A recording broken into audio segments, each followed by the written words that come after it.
Netanyahu said the site contained some 15 kilograms, 33 pounds, of radioactive material that has since been moved. Called on the UN Atomic Agency to inspect the location immediately with Geiger counters. I am disclosing for the first time that Iran has another secret facility in Tehran, a secret atomic warehouse for storing massive amounts of equipment and material from Iran's secret nuclear program, Netanyahu said. Iran did not immediately respond to Netanyahu's allegations. He did not identify the material or specifically suggest that Iran had actively violated the nuclear deal.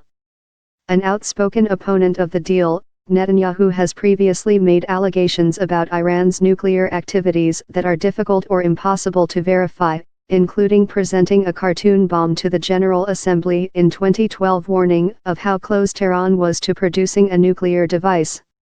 He said Israeli agents removed vast amounts of documents from that site. At the time, Iran said the documents were fake. In a speech in which he said relatively little about efforts to achieve peace with the Palestinians, Netanyahu said Iran had since begun moving items out of the second site. Since we raided the atomic archive, they've been busy cleaning out the atomic warehouse. Just last month they removed 15 kilograms of radioactive material. You know what they did with it, he said. They took it out and they spread it around Tehran in an effort to hide the evidence. He said Iranian officials still had a lot of work to do because there were some 15 shipping containers full of nuclear-related equipment and materials stored at the second site.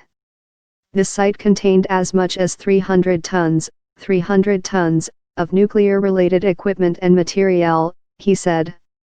Under the nuclear deal struck by Iran and 6 major powers, Britain, China, France, Germany, Russia, and the United States, Tehran agreed to limit its nuclear program in return for relief from U.S. and other economic sanctions. France, Britain, Germany, China, and Russia have stayed in the pact, vowing to save it despite the restoration of U.S. sanctions, and this week discussing a barter mechanism they hope may allow Iran to circumvent the U.S. measures. Netanyahu criticized Europe for doing so in unusually harsh language that evoked European nations' initial failure to confront Nazi Germany in the 1930s. A U.S. official, speaking on condition of anonymity, said the United States is aware of the facility Netanyahu announced and described it as a warehouse used to store records and archives from Iran's nuclear program. The Israeli leader also lambasted Iran's ballistic missile activity, identifying 3 locations near Beirut airport where he said Lebanon's Hezbollah was converting missiles.